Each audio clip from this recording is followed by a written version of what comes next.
Okay, let's get started, everybody. I'm glad to see that some of you came back. That's great. Any questions about the syllabus, schedule? As I mentioned at the beginning of class, I'll always put up the schedule so we know where we are, where we're going. Last Tuesday, you had a quiz due at 11:59 p.m. You'll have another one due tonight at 11:59 p.m. And I will draw questions on the quiz from today's set of lecture slides and the reading for today. Okay, the deliverable, deliverable 1, I saw that most of you have made a good dent in it. I see a lot of yeses in the platform spreadsheet. That's great.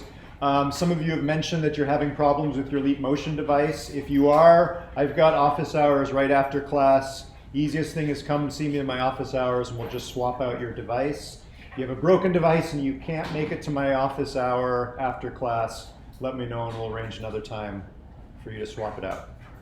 Any questions about the deliverable?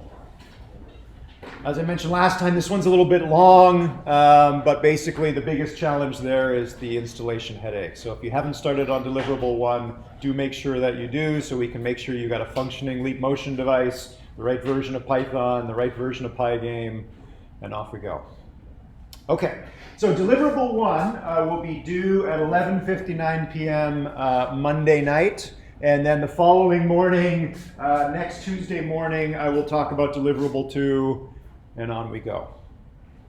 Okay, so back to the lecture material. We went over an overview of how the course is going to be run, and we'll dive in today about what exactly HCI is. It's humans interacting with computers. Sounds pretty straightforward. We'll unpack that term a little bit. And look in a little more detail about why we're going to spend an entire semester talking about humans interacting with computers. We might start in on lecture series 3 this morning. We'll see how far we get, where we'll start to do some actual analysis of what do people actually want to do, what is the activity they want to carry out, and what is the context in which those people are going to be carrying out that activity, and what technology are we going to want to design to embrace as many people as possible and help them to carry out that activity and all its variations in various physical and cultural contexts.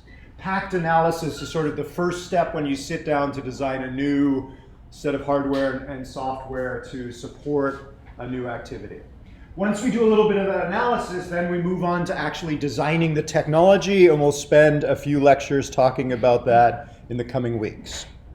Okay, so let's talk a little bit about human-computer interaction. Obviously, we're going to try and design technologies that are going to allow humans to interact with computers and move towards some common goal.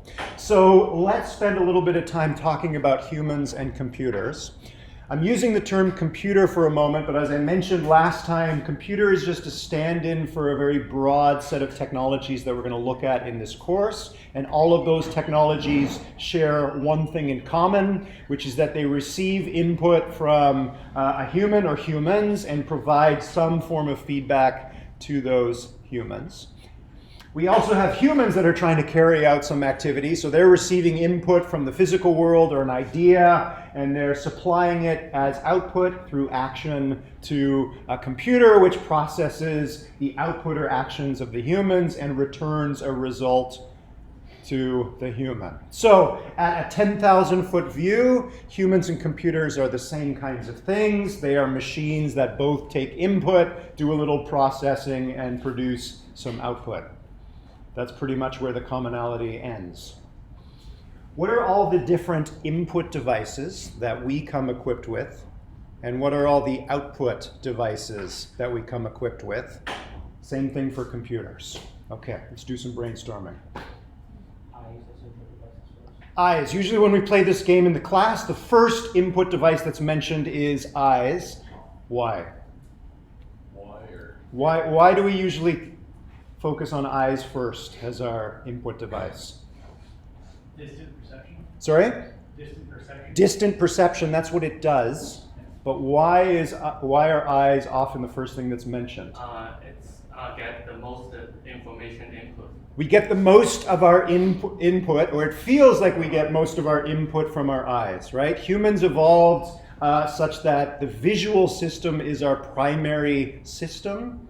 And most of the time, it seems like, and actually is, that we receive most of the information from the outside world through our eyes. We're going to spend a lot of time in this course talking about visual design, talking a little bit about the visual system itself. How do we go about creating technology that projects information onto the human visual system in the right way?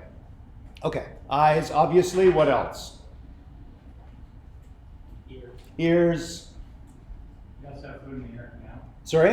You also have fluid in the inner canal of your ear. Yes, fluid in your inner ear of your inner ear, which allows you to detect what information?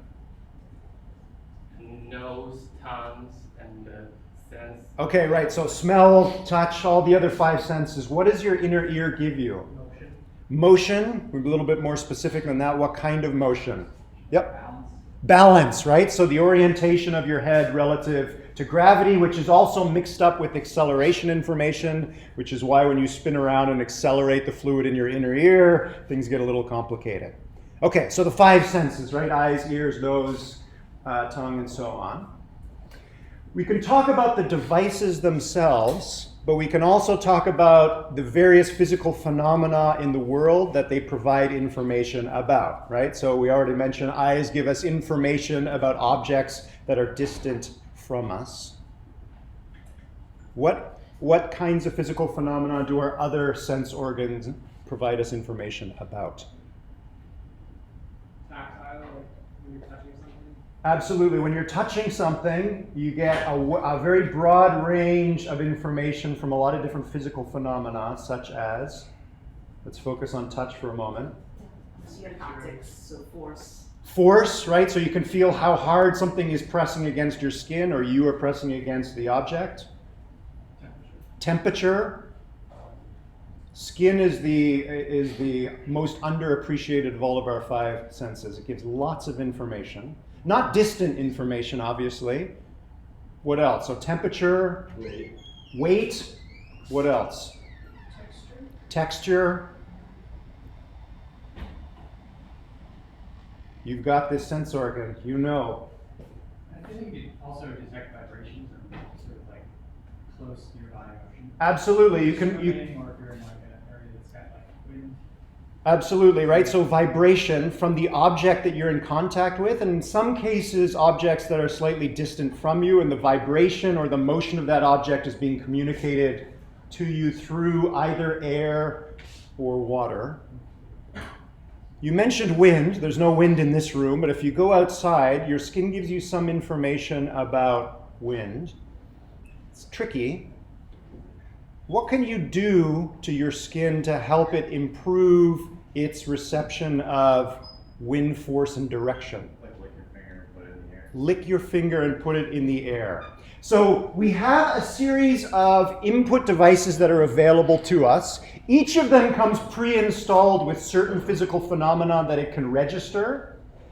We can also do things to our input devices to broaden or deepen their ability to pull information out of the world. And we're going to come back to that idea in a little bit. All right, let's switch to input devices for computers. How do you get information into a computer?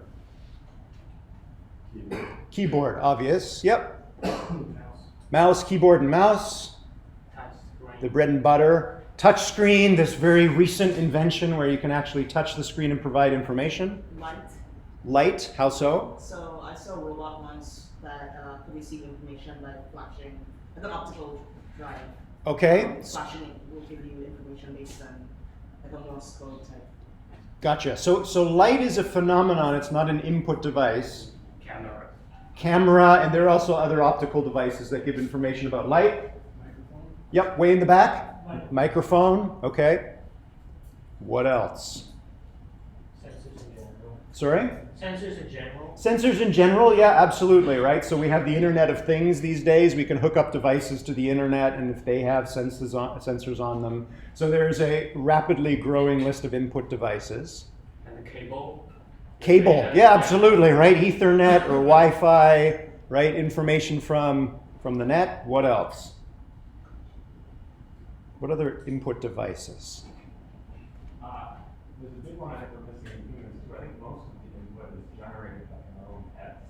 Is generated in our, okay, most of the input is generated in our own heads. Tell us a little bit more about that. There's many more neurons than there is like inputs for data.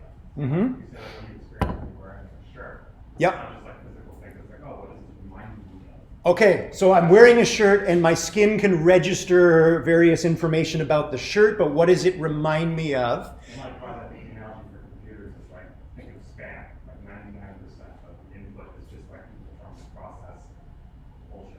Absolutely. So your computer receives a packet or receives an email and then starts to process that packet or email and decide, in this example, is it spam or is it legit? When we get to the cognitive psychology part of this course, we're going to distinguish between sensation and perception. So I sense the shirt that I'm wearing on my skin, but I then do internal processing to perceive or attribute meaning to that sensation. And those are, we can argue they're relatively separate processes. You can also argue they're very tightly entwined. But for our purposes, we're going to try and distinguish between these two. This morning, we're going to focus just on sensation, the raw pickup of physical phenomenon from the world. What the human or the computer does with that, we'll talk about in a little bit. Now, that's a good point. Other input devices for the computer. Did anyone say keyboard already? Keyboard for sure, we got that one already. So on Tuesday, some of you might have seen a new input device. You have one at home now. The lead motion device, right? It is actually sensing light, infrared light using cameras, so it's sort of in that class. But there are a larger and larger number of these input devices. In the case of the human, we gave the example of exploiting an input device to broaden or deepen the range of physical phenomenon that it can capture. Can a computer do this?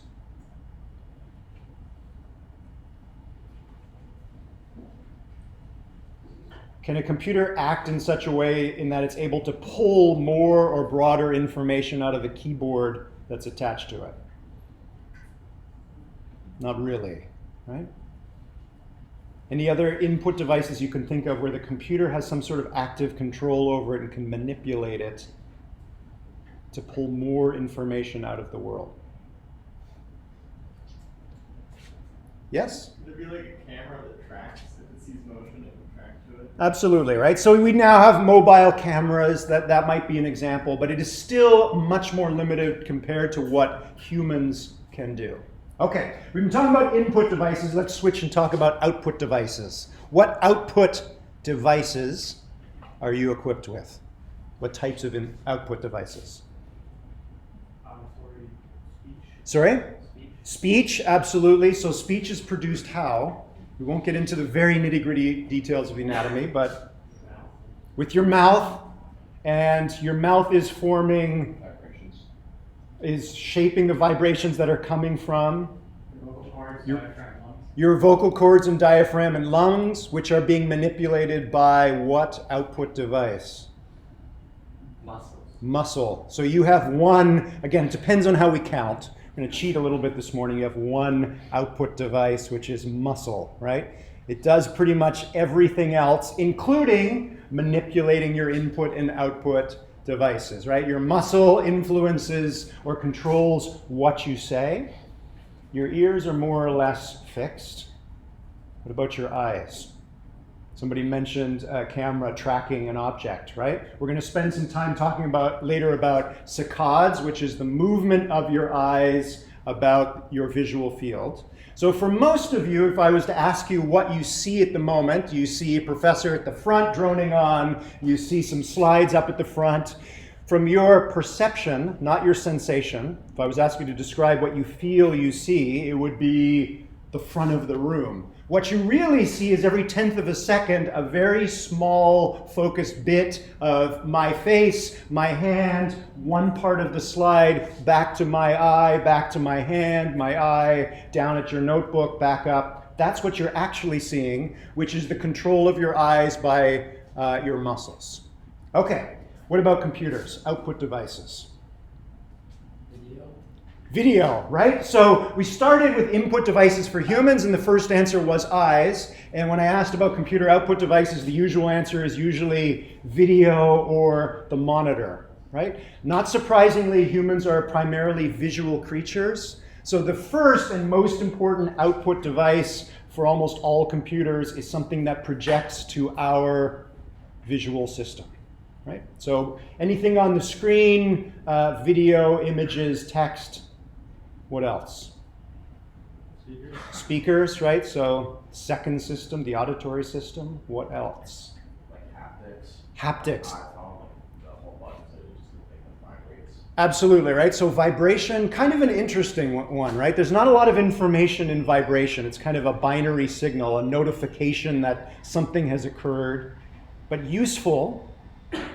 Why is it useful? Some of you probably, hopefully, have your phones on vibrate at the moment, and you may be receiving information through your tactile system during this lecture.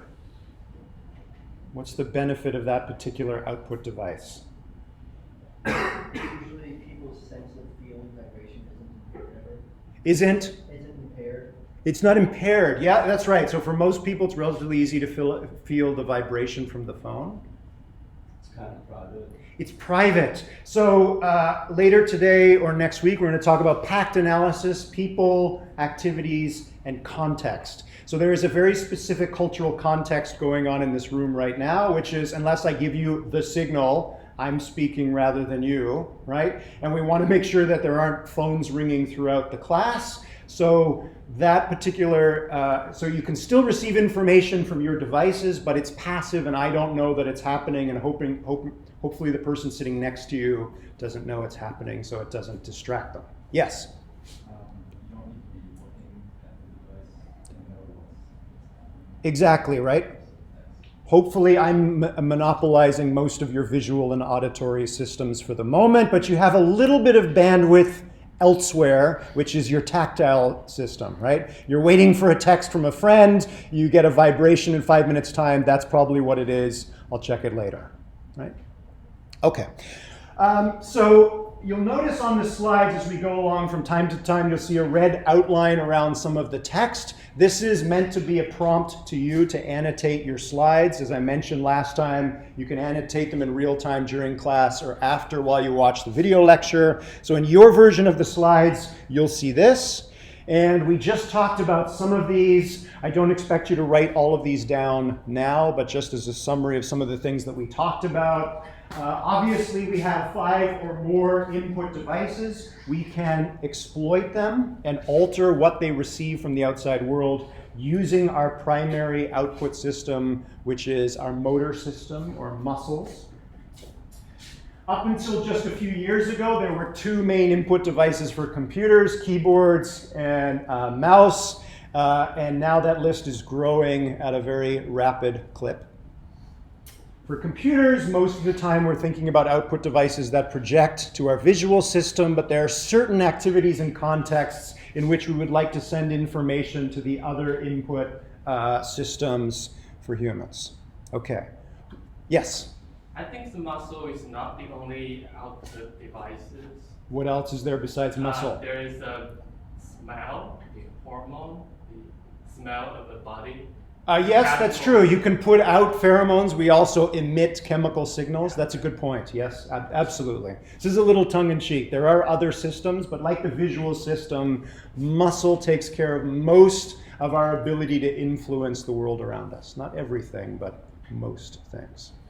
What other differences are there between the input and output systems for people in interactive technologies?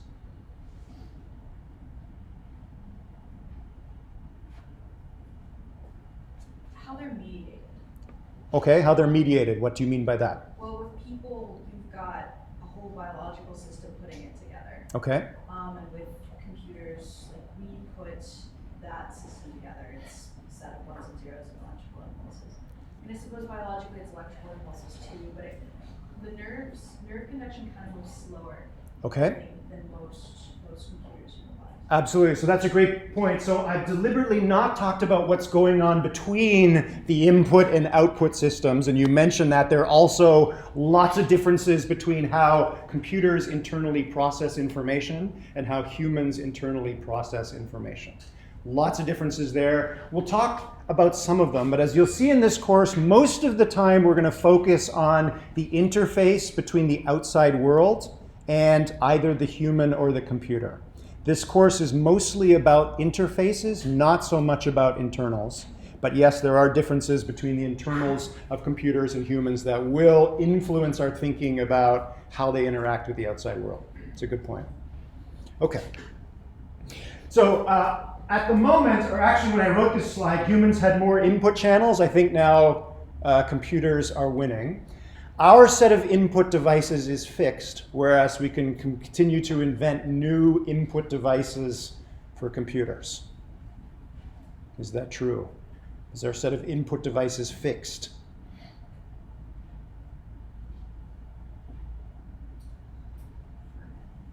Pretty much, yeah. Pretty much, right? Obviously, thanks to the Internet of Things, we are able to collect information from a broader and deeper pool at a faster rate, but most of it is conditioned in such a way that we digest it through our eyes, our ears, and touch, and so on.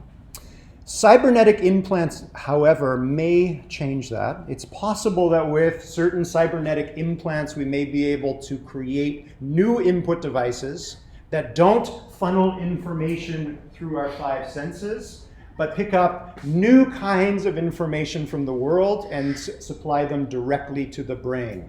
And now we're back to the internals of humans. What would the human brain perceive if it received information outside of these familiar five channels? We'll come back to that at the end of the course. Okay. Most of the signals we receive are analog. Most of the signals that computers receive, at least, are digital or converted into a digital format. That's not true all the time, but most of the time we're dealing with digital when we're talking about computers. Okay, so already there are important differences between humans and computers, but humans and computers are going to have to get along if they're going to interact in some way to try and carry out some goal that is difficult or impossible for one of them to do on their own. Okay. So in my little cartoon here before, we had input, internal processing, and then output. When we think about people or animals or plants or computers or interactive technologies, that's when we first start thinking about it, that's usually how we think about it. Something receives some input, does some internal processing, and does some output, which is some action that influences the outside world. Why? Why do we think about things that way? There's other ways we could do it. We have a human that acts on the world and then senses the repercussions of that action. Why do we tend not to think that way? You just think of it as a natural story, so you would begin with the beginning, middle, end. It's a natural story. We always start with a beginning, a middle, and an end, and obviously the beginning is always input, right? I'm a human sitting around doing nothing, waiting for something to happen on my sense organs, then I do something, then I act. It seems screamingly obvious, right? The beginning is input, and the end is what I do after I've processed that input. It seems so obvious that that's the way things should be, right? Okay, why? Why does that feel so natural to us? What can you process if you don't have any input? I just do something. I don't have to have any premeditation. I can act, see what happens. If you spend any time around little kids, act first, think later, right? It's not necessarily a bad strategy. Again, it depends on what you're trying to do, right? But again, it seems strange somehow, right? We wait passively for something to happen, think about it, and then act. Why? Why do we think that way? We could probably spend an entire course talking about that, so we're going to do this relatively quickly. There's lots of reasons in the history of Western thought why we tend to think that way, and I'm just going to touch on a few examples which will come back again later in the course. Okay, one comes from B.F. Skinner, who's a psychologist at the beginning of the 20th century. Before Skinner, in the 18th century and the centuries before that, science was mostly natural history. If you wanted to understand what an animal did, you went out in the wild and watched it do its thing, and you wrote it down in a notebook. You drew very careful and detailed illustrations of the animal and its environment. You wrote a story about what it did. What's the problem with that? If you want to try and understand why an organism does what it does, what's wrong with natural history? There's no like scientific experiment. It's not scientific somehow, right? It's description, it's careful observation, which is a very important part of the scientific process. But it is very hard to formulate a hypothesis. I'm observing this organism in the wild, and I think it's actually learning. It's getting better at what it's doing compared to its childhood. That's my hypothesis. How do I verify or disprove that hypothesis? Well, I kind of saw it a few years ago, and now it seems to be doing something a little bit better. It's very hard to get the right data to actually verify or disprove any hypotheses you might formulate about any given organism. So Skinner was one of a growing movement that says, we have to figure out a way to make this process of understanding animal behavior more scientific. And the greatest example of that, or the easiest example to understand, is what later became known as the Skinner box. Take the organism out of its natural environment and put it in a box. And we're going to greatly filter the information that arrives at the organism's sense organs. And we're also going to greatly narrow down the kinds of things that it can do. In this cartoon example here, we're going to narrow it down to the organism is only going to be able to press lever 1, press lever 2, or neither. Okay. Now that we have a controlled laboratory setting, we can place an organism like a pigeon inside the Skinner box, propose a hypothesis, perform an experiment by manipulating the input to the organism, and observe the output and collect the data and decide whether that data supports or disproves the hypothesis. So here's an experiment. I haven't told you what the hypothesis is yet. We're going to put a pigeon in the Skinner box. We're going to periodically shine light into the box, and if the pigeon depresses lever 2, we'll supply it with some food. Otherwise, no food. We repeat this process over and over again. If you've ever taken a psychology course, you've probably heard this before. That's the experiment. What is the experiment testing? What is the hypothesis here? What are we asking about the pigeon? This is Pavlovian, it sounds like. Pavlovian, getting close. Learning process. The learning process, right? Is this animal capable of learning in a Skinner box under these conditions, right? If we observe that the organism tends to peck lever 2 more often when we shine light into the box after some period of time, then we can claim it is learning that whenever it sees the light, it better press lever 2 to get some food. If we put an organism in there and it does not increase the frequency with which it depresses lever 2, then either it's not learning or we don't have the right kind of Skinner box for that organism. Okay. Why are we talking about Skinner boxes in terms of input, processing, output?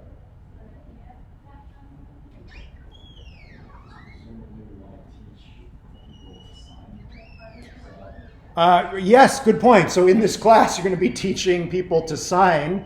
You can create a Skinner box of your own in code to actually measure whether people are getting better at ASL. That's a good point. Yeah. The Skinner box itself enforces this way of thinking, right? There's an animal in the box, and even before we do anything at the input side of the box, it may peck or not peck at the levers, but we're going to supply some input, observe what the animal does in terms of output, and record the data, change the input, and so on, right? So we're already starting to impose, back at the beginning, the turn of the last century, this idea that organisms wait for input, process that input, and then do something. Question? only shining the light sometimes and not just always having the light on. What's the point of only shining the light sometimes rather than just leaving the light on?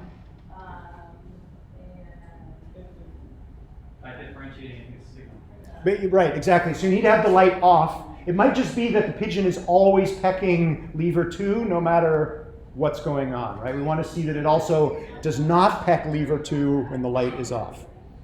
Okay.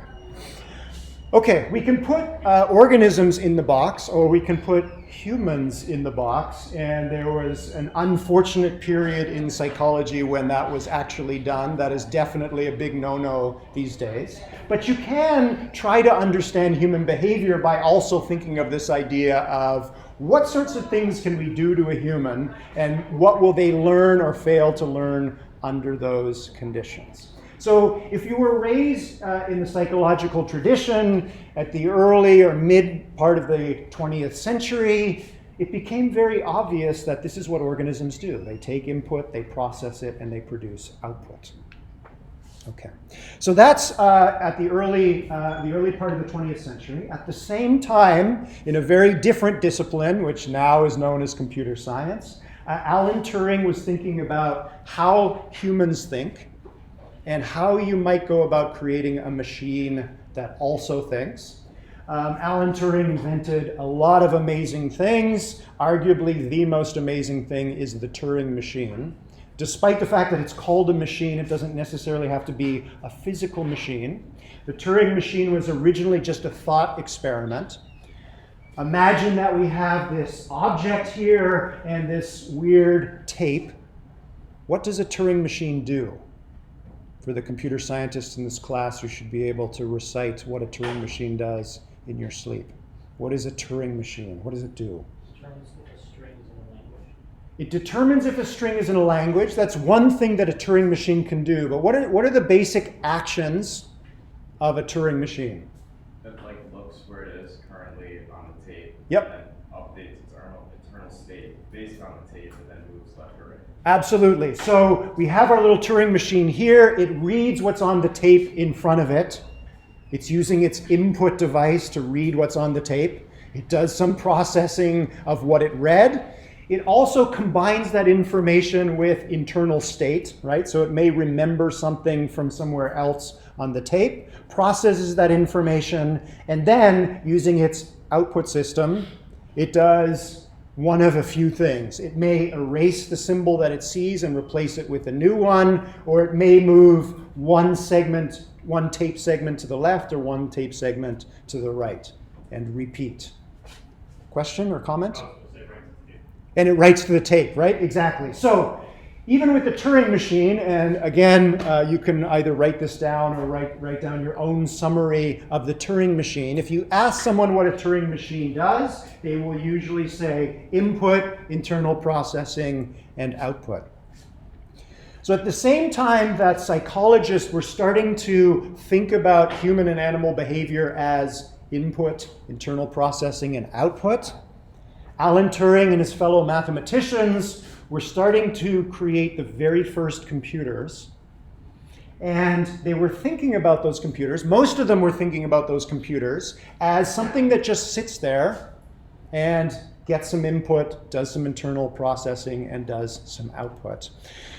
The first mention of the Turing machine was in 1936. I'll just back up a little bit. The Skinner box, again, in its mature form, was introduced just 6 years earlier. It's interesting to think about how or whether Turing was actually influenced in his thinking about computers based on what was going on in psychology. Personally, I think the answer is yes, but you can sort of marshal evidence one way or the other. So back at the beginning of the 20th century, there was a change in our thinking about humans and these brand new things called computers. And it was in both camps, the idea was input, internal processing, and output. However, there was one dissenting voice back at that time. Any students of the history of psychology here? Who didn't like this way of thinking about humans? No? John Dewey, and actually he claimed this in 1896, so 30 years before what we just talked about. John Dewey said, in the quote up there on the top right, we begin not with input, not with our sensory stimulus, but with a sensor-motor coordination. In a certain sense, it's the movement which is primary. We start with movement, which is primary, and the sensation, which is secondary. It comes after. The movement of the body, head, and eye muscles, this is all the action, right? Determining the quality of what is experienced. So for Dewey, the idea was reversed. Output first. I'm going to act on the world. I may know little to nothing about the world. So instead of waiting for something to happen, I'm just going to cause something to happen. I don't know what's going to happen, but I'm going to do something, and I'm then going to use my input systems to observe the repercussions of my action. Question? Could you say that nothing happening is an input? Possibly. Triggers you to look for something? Exactly, right? So you could say, no. It's not output, input processing. It's your output was actually caused by the fact that nothing is happening. I got bored and decided to do something. So there were a lot of arguments in the mid-20th century about this kind of thing, right? Dewey was wrong. It's not the motor system that's primary. It's input that's primary, right? You're just not seeing the input very well. You just tended to focus on the output first, right? You're being biased by your way of thinking about this. If you read carefully what Dewey said, the title is the reflex arc, right? An arc has a beginning, as somebody said earlier a few minutes ago. An arc has a beginning, a middle, and an end. But what he really says in the article itself is sensor-motor coordination. So there's this odd word here, sensorimotor, that is kind of mushing up together the input system and the output system. Right? Why all this argument? You could spend hours or days or months arguing about this. Input first, output first, input first, output first. It's easy to make an argument either way. And usually, when you have a lot of people arguing about something, and there's a lot of evidence for one way and the other way, the reason is because it's neither. Sensor-motor coordination. There is no beginning, middle, and end. Any organism that has an ability to act on the world is continuously in interaction with the world. It's a chicken and the egg thing. There is no starting condition. So one of the things we're going to try and do in this course when we're designing, in this case, an ASL system for humans, is to not think about humans as sitting there waiting for something to happen and then acting on it. At the Thanksgiving break, if you put your Leap Motion device in front of your aunt, she may sit there and wait forever for something to happen. Or she may just wave her hand over the device or pick it up or flip it over or try and light her cigarette with it. Who knows what's going to happen, right? It's neither of these things, right? There's this continuous interaction with the world, and when we're creating interactive technology itself. Okay, we'll talk more about sensor-motor coordination in a moment. There's a picture of John Dewey's grave. Where was that picture taken? Clearly wasn't taken today. Where was it taken? Burlington somewhere? Burlington, all right. Yes, correct. Can we be a little bit more specific than that? Is it the graveyard up on Colchester Ave? On Colchester Ave. It's a. Allen, Missouri. Sorry? Where Allen, Missouri? Not where Ethan Allen. Oh yeah, I know. Not that grave site, but we're getting closer. One off the patch. No. It's a grave site that has only one grave in it. Is it the one next to buildings? It's actually next to Ira Allen Chapel. So whenever you have a few spare moments and you're over by Ira Allen Chapel, you will see there's a single gravestone facing Colchester Avenue. That is the resting place of John Dewey.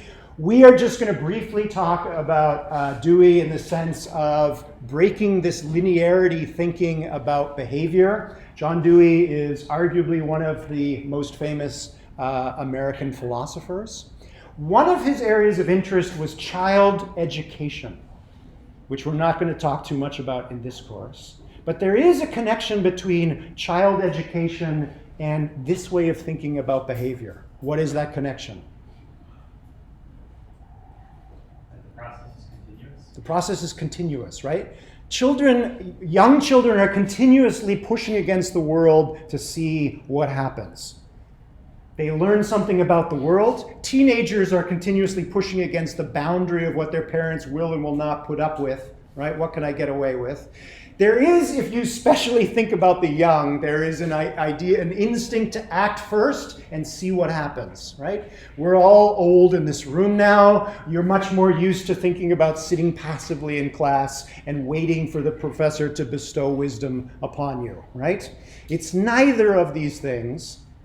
When you really think about what humans are doing, they are continuously interacting with their world. Hopefully, you are attending mostly to what's going on in this class in real time, but you are also periodically checking out and thinking about what happened yesterday and wondering about what the vibration from your phone just meant, and so on, right? There's this continuous feedback loop. With the physical environment, if we talk about social interaction, in the same way, we can often be lazy in our thinking and think about somebody sitting there waiting for the professor to ask a question. When I ask you a question, you think about it and hopefully give me back an intelligible response. But the social interaction that's going on right now is continuous and back and forth, right? You're continuously paying attention to my eyes and where I'm looking, what I'm pointing at. You're flipping back to thinking about who just called you on your phone. You're thinking about if I call on you or ask a question, what might you say? It is continuous, right? This continuous sensor-motor coordination. There is a lot of expectations that humans have about these kinds of interactions. And when we go about actually replacing the physical environment or augmenting it with a computer, humans take their expectations about what happens in the world when I interact with it, and they bring that to technology. They have those expectations. What are some of those expectations? I assume they bring up previous experiences and just make an assumption. They bring their previous experiences and make assumptions, and most of the time we're not aware that we're doing that. And when technology breaks those assumptions or goes against our expectations, you can be sure that human is not going to use that technology for very long. What are some, let's try and be specific for a moment. What are some of those specific sensor-motor coordination things that are going on that we just come to expect from the real world or maybe from other people, and those expectations better be supported by the technology we create? Well, I don't know if this is what you're looking for, but some examples would be like if there's a button that's supposed to be pressed, and if there's an input that you're supposed to put something into it. Okay. Yes, so a button that's supposed to be pressed or an input that's we're supposed to plug something into. That's true. We'll talk about that later in the course. What I'm looking for is sort of this real-time dynamic. I do something, it does something, I do something, it does something. Yeah, I was going to say immediate feedback. Immediate feedback. We'll talk about virtual reality towards the end of the course. It's taken a long time for virtual reality to get here, but it looks like it's finally here. Super hard to get VR correct. Not really because of any technological challenges. Well, I guess there are technological challenges, but those challenges come from having to support the specific expectations you have the moment you put on VR goggles. And the number one is when I'm wearing the goggles and I swivel my head to the left, what do I expect to see in the goggles? Let's try and be very specific here.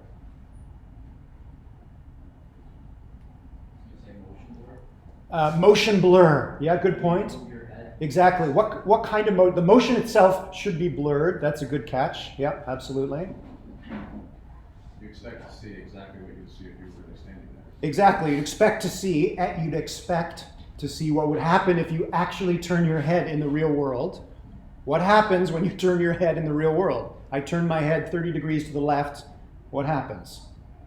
Well, there's also an expected field of view.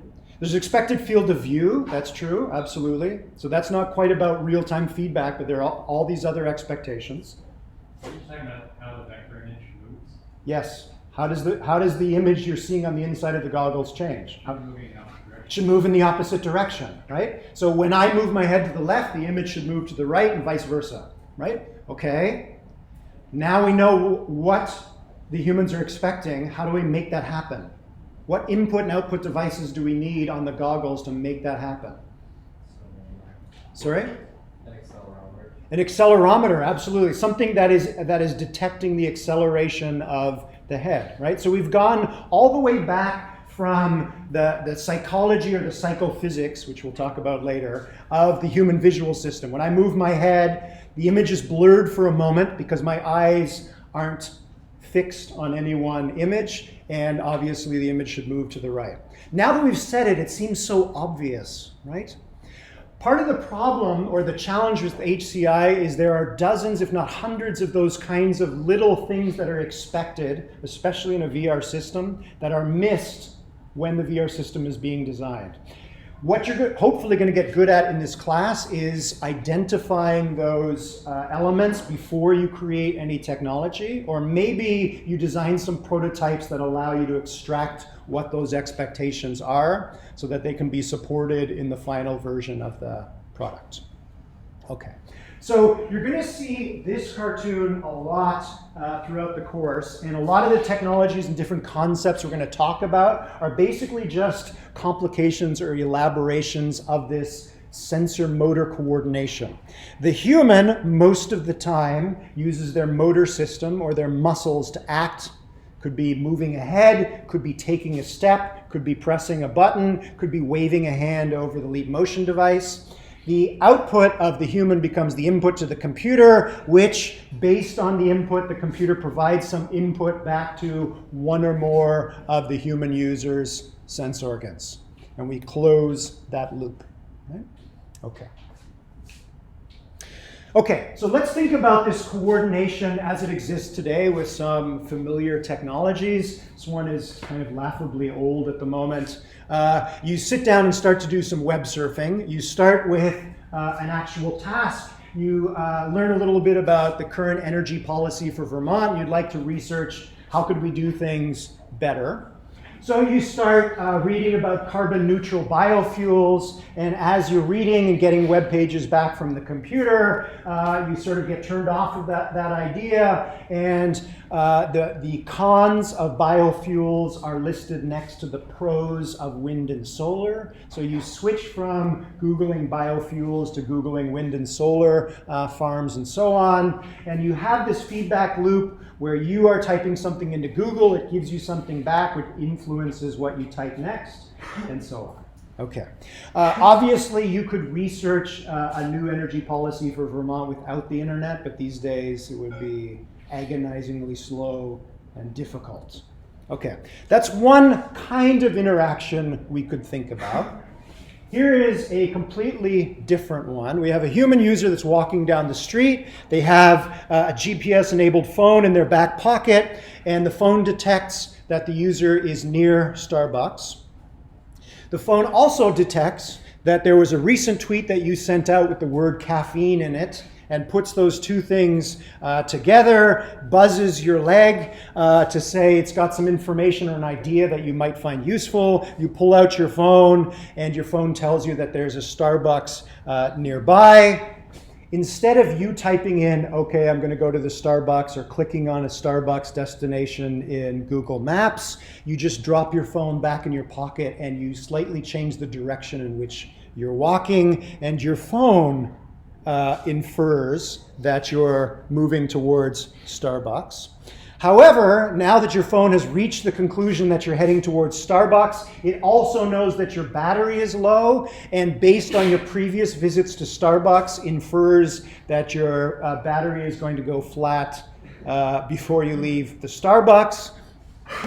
So it buzzes you again and tells you you're not going to make it, and infers that you now change direction and you're heading now towards a friend's place that has a compatible charger, and so on and so forth, right? Kind of science fiction-y. I don't know if you'd actually want to do this, but you probably could actually do this today, right? Or we're pretty close. Your friend probably has coffee, so why would you? Ah, there we go, right? Yeah, your friend has coffee, problem solved, right? Does your phone know that? No. You've gone to your friend's house before, right? You might know that because you know the friend. Does the phone know that? What information is available to these two systems, right? Okay, kind of a cartoonish example, but if I were to ask you to start writing some apps for the phone to actually support this kind of interaction, those are the kinds of questions you might start to ask, right? Would somebody find this annoying or useful? Annoying. Definitely annoying. Why? It's an invasion of your privacy, kind of, at first, and then Possibly. it could also tell you when you don't want coffee, because it's trying to be helpful. So there's a balance between being helpful. It's trying to be helpful, right? And that would be great, right? We want our technology to try and be helpful. We don't want to tell it everything. We would love it to speak up and say, hey, I think this is what you're trying to do. Do you need help? I mean, at that point, you just have a system actually ask a question before committing to an action. Ah, exactly. Maybe this is too elaborate and annoying. It would be great if the phone just asked, right? Do you want some coffee? Possibly. Question. My phone buzzes too much as it is. Sorry? I find that my phone buzzes too much as it is. Exactly, right? We're all drowning in notifications these days, right? How many notifications are too many? Whatever it is, the answer for most of us these days is it's now too many.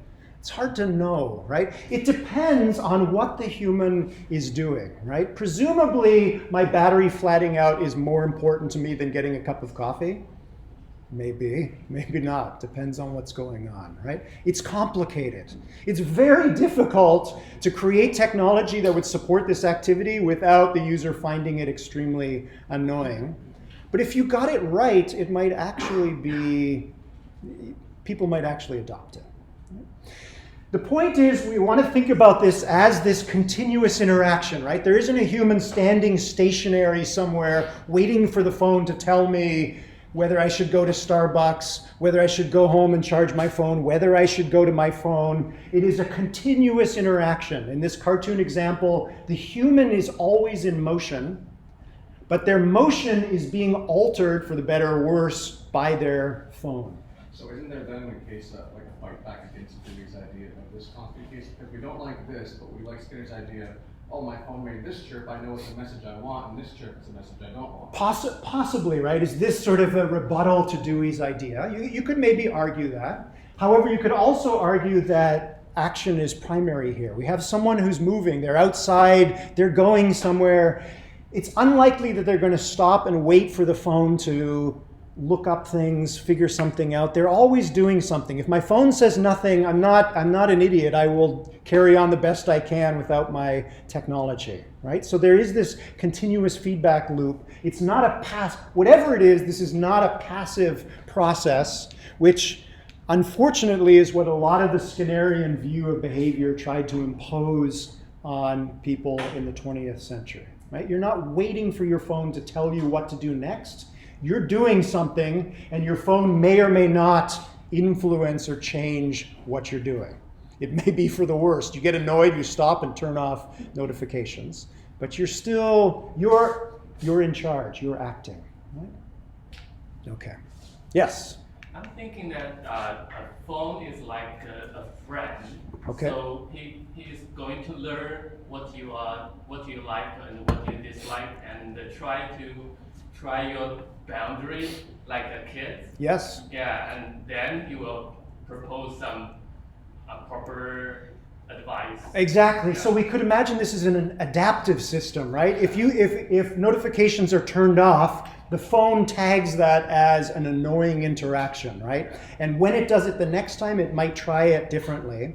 But now we're adding an additional wrinkle to this, right? Which is now we have an adaptive system. And in order for the system to learn, its actions also have to be primary. Did you like this interaction? Did I do the right thing? Could I have done better? Maybe you can just censor what the user moving, or I can infer whether the human liked what I suggested maybe or you not. put it back and you can sense it. Possibly. Yeah. Possibly. Yep. I think this does make a gross assumption, though. I don't Which want is? to be Malthusian about it. Okay. But it's that the environment has our best interest in mind. Aha. I think Okay. if we look at the fact that our globe is currently on fire, Yes. we can't possibly control the rate at which the global temperature is going up. Ah, okay. Or how our population rises.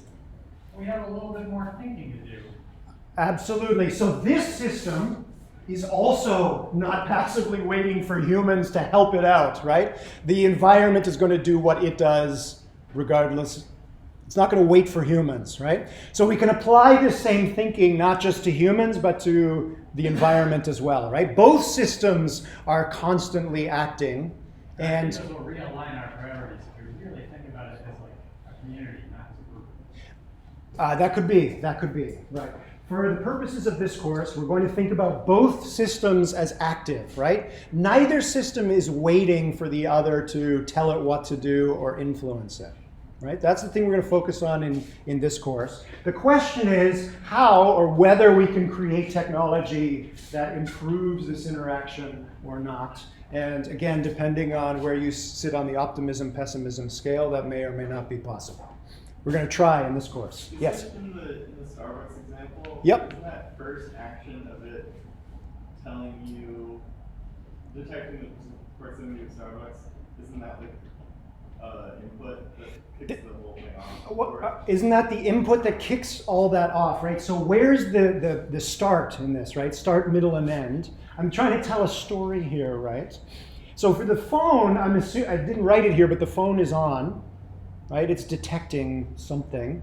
And when we start the story, the user is already walking, right? So both are already engaged in this feedback loop. You could argue that the phone is passively waiting for the human to do something. In this example, again, I'm assuming the phone is on, it's already detecting what you're doing, and you're doing something which is walking down the street. When you turn your phone on in the morning, arguably that is a start point. So you could think about, if it helps, you can think about this loop, at least on the computer side, of having an additional arrow coming in, which is, I've just been turned on, right? There is, I guess, a start point for the machine, if you like. For the moment, we're just talking about one single smartphone. We're going to start talking about networks of smartphones. Remember my cartoon from last time about the network of humans and phones and computers and Wi-Fi stations and embedded devices and robots. For better or for worse, in the Western world, we're enmeshed in a technological net that is never turned off. Parts are turned off and on, but there is no real start point. From morning to night, for most of us, you're continuously interacting with technology, which is continuously interacting with humans. Okay, so we have these two actors, humans and technology, that are interacting together. And the design component of this course, we're going to try and take that into account, think about that carefully, and try and put those two systems together so we get the best of both worlds rather than the worst of both worlds. Easier said than done. If you ask people to describe people and machines like we just did, if you ask most of the people in this room, we tend to be mostly machine-centered. Humans, they're vague, disorganized, distractible, emotional, illogical. Machines are precise, orderly, undistractable, unemotional, and logical. If you read Donald Norman's book about this, this is the Spock view of the world, right? Humans and biological organisms are messy and they make mistakes. Machines are clear and perfect and never make mistakes. You ask people that are people-centered, and you'll get the opposite description, right? People are creative, compliant. They're attentive to change. So if something changes in the environment, we will try and adapt to that situation. We may not have on hand the exact way to adapt, but we're resourceful. We might come up with a way to adapt. Computers, at least for the moment, are not so good at these two highlighted elements. Computers are not so good at attending to change. They can attend to change, but not relevant change. It's one of the reasons why we still don't have autonomous cars on the road. And machines are not yet very resourceful. It's not so easy to create a machine that comes up with plan B when plan A fails. Okay. Humans are able to make flexible decisions based on content, and machines, in contrast, are dumb, rigid, insensitive to change, unimaginative, and so on, right? The answer as always is all of the above, right? It depends on the situation. We would like to take the best parts of machines and combine them to support the best aspects of humans. Again, easier said than done. Okay. I mentioned that I'm using computer as just a stand-in keyword for a broader range of technology, so I will try and use interactive system from now on as just a reminder that we're not just talking about smartphones and laptops and desktops.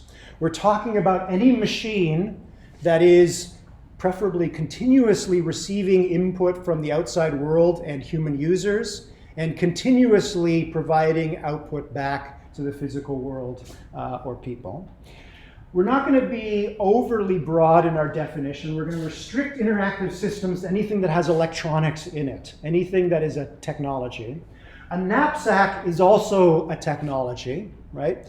But unless we instrument it with some electronics, it's not a smart technology.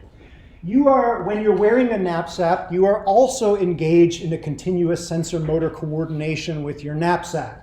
You're wearing it, you put books into it, and you immediately feel the change in weight and shape. As you're walking, you are providing forces to the knapsack, which starts to jostle around on your back, which you feel, and you continuously alter your gait so that you don't fall over with a heavy bag of books on your back, right? There is also a continuous feedback loop there. We're not going to focus on that. We're going to focus on machines that don't just receive information from humans in a purely physical way. They receive information and then do some sort of internal processing before they provide feedback. Okay.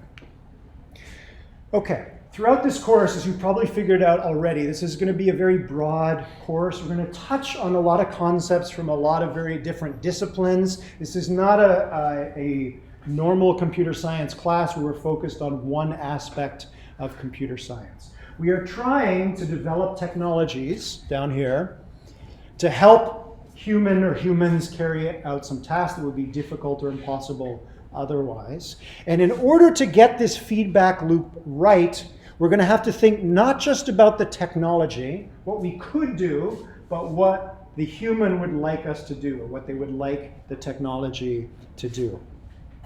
In this class, we're going to focus mostly on the interfaces of technology and not so much on the internal processing. I mentioned this before. There's a sister class to this one, which is software engineering, which focuses on doing all the internal processing. We're really going to focus on, given the internal processing, which is usually invisible to the user, what do we present to the user and what do we collect back from the user? In order to do that, we're going to have to think not just about technology, but people. We've already started to see this, so we're going to touch from time to time in this course on sociology. When you engage in a social interaction with somebody, talking with them in real time or talking with them on a phone, what are some of the expectations of a social interaction that you want to distill out of that and build into a technology that is going to simulate a social interaction? Maybe it's an AI avatar that you're going to interact with. What do people expect when they interact with the person in real time that should be supported by a thing that's going to try and do the same thing? Only one person is talking at once in this room, usually. Is that always true in social interaction? Not always, right? It depends on what's going on, right? And we're going to talk about that when we talk about pact analysis. Most of the time we expect turn-taking, but not always. We'll talk about psychology, obviously. We'll talk about ergonomics. So we'll get into sort of aesthetic design and the literal or figurative fit between the technology and the things they use. How many of you put your cell phone in your back pocket when you're usually, right? Phones these days are getting a little bit larger.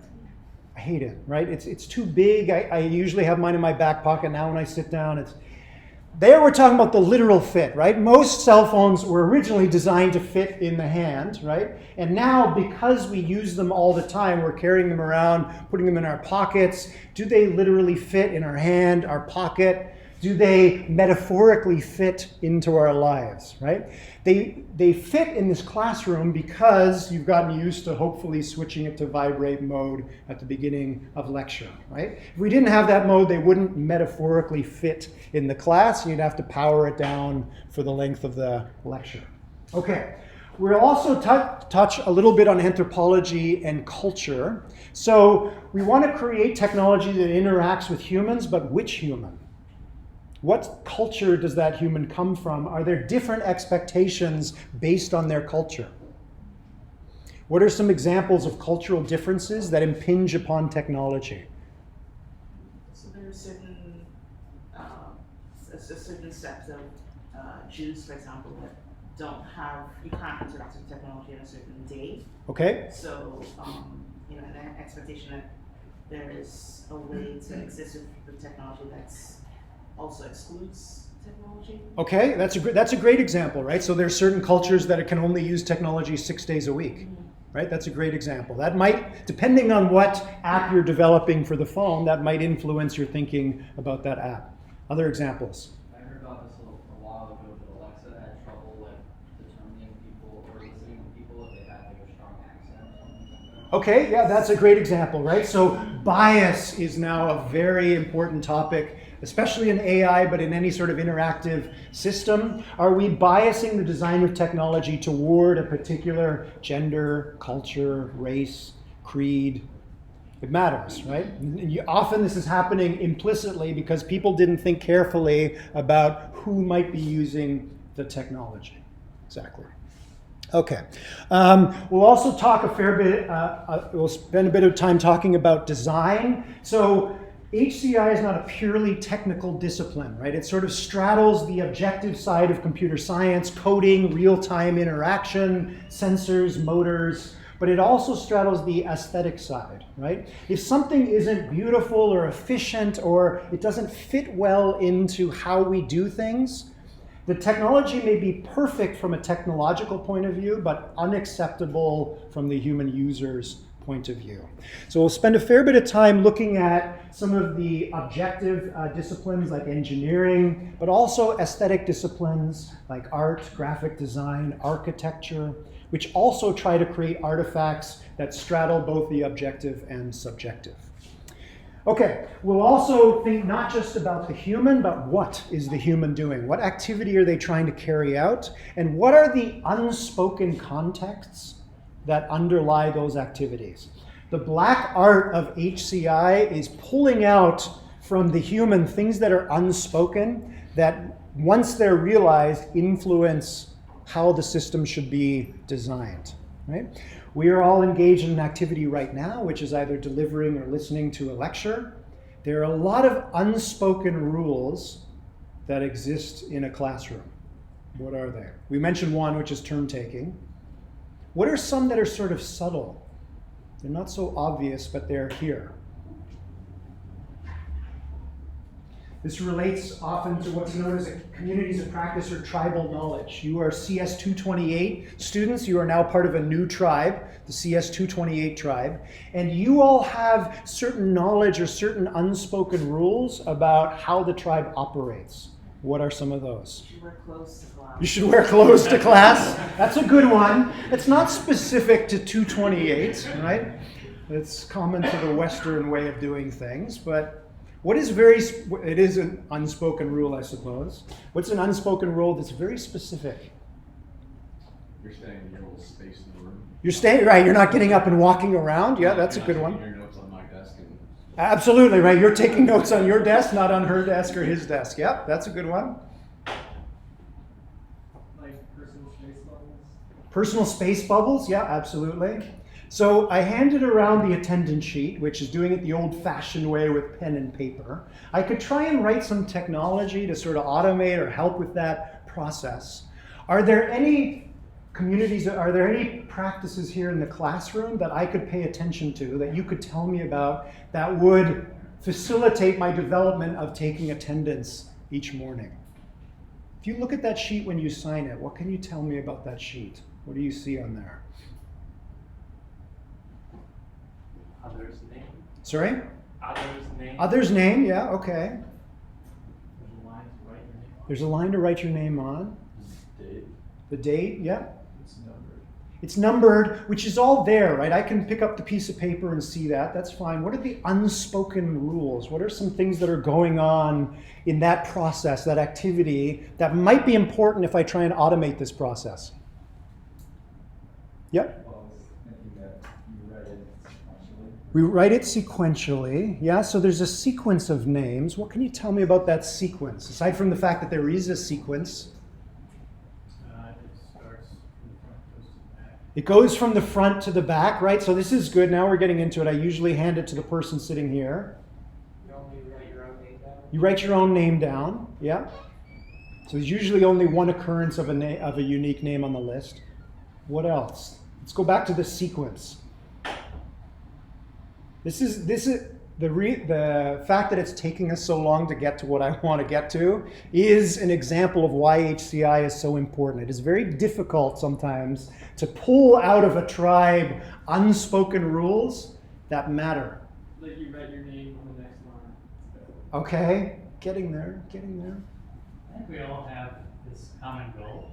That common goal would ensure that everyone is fairly represented. Okay, yes, So that's we try to ensure that everyone in the classroom that's present actually gets that piece of paper. That's true, yeah. If you're here, you might say, hey, I saw you came in late, you forgot to write your name, why don't you go sign it before you leave? Yes, that's a good example. Not the one I want to get at. When you think about the physical context, you come into class every morning, what happens?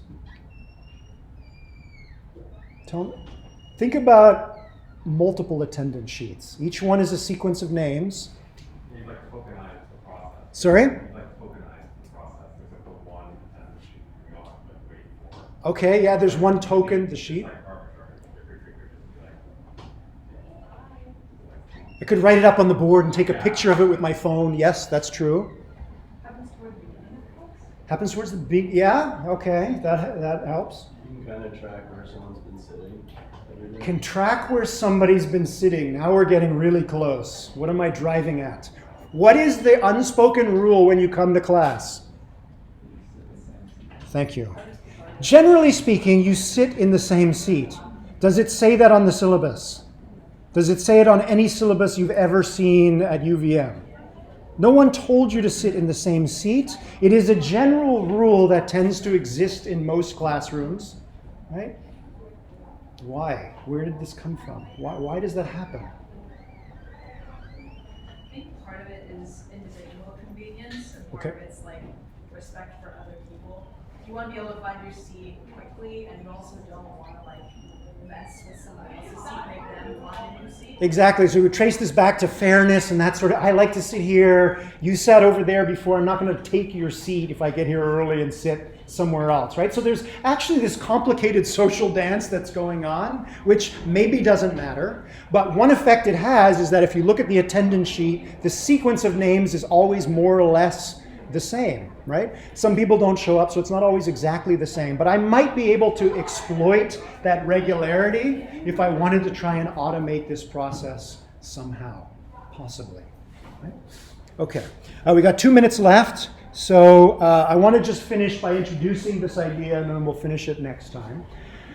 We're going to draw on cognitive psychology, just that part of psychology that deals with how we make sense of our sensations, how we turn sensations into perception and think about it. We're going to use that for our theoretical base, and we're going to use software engineering to think about how to design technology to support a particular activity.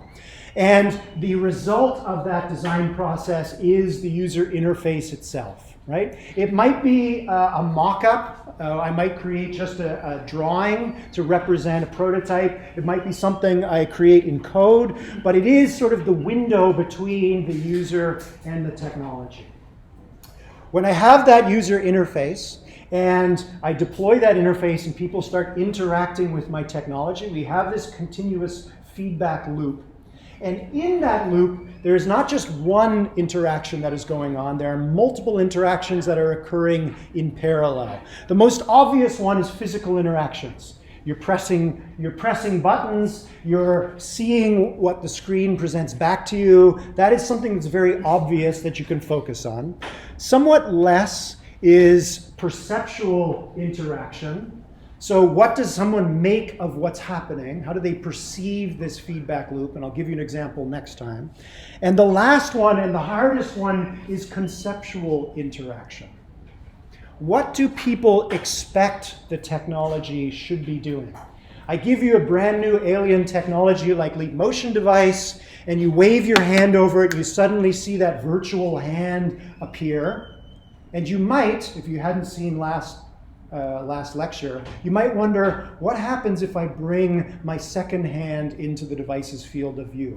The second before that happens, you've made a guess in your mind about what you predict is going to happen. There is already an additional wrinkle to this loop, and you may or may not be wrong. So the moment your second hand enters the field of view, either the screen will change, it'll draw two virtual hands, or it won't.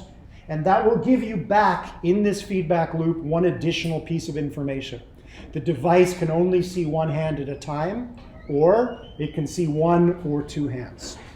We'll leave things there for today. You have a quiz due tonight, deliverable 1 due Monday night, and I will see you Tuesday morning. Thank you.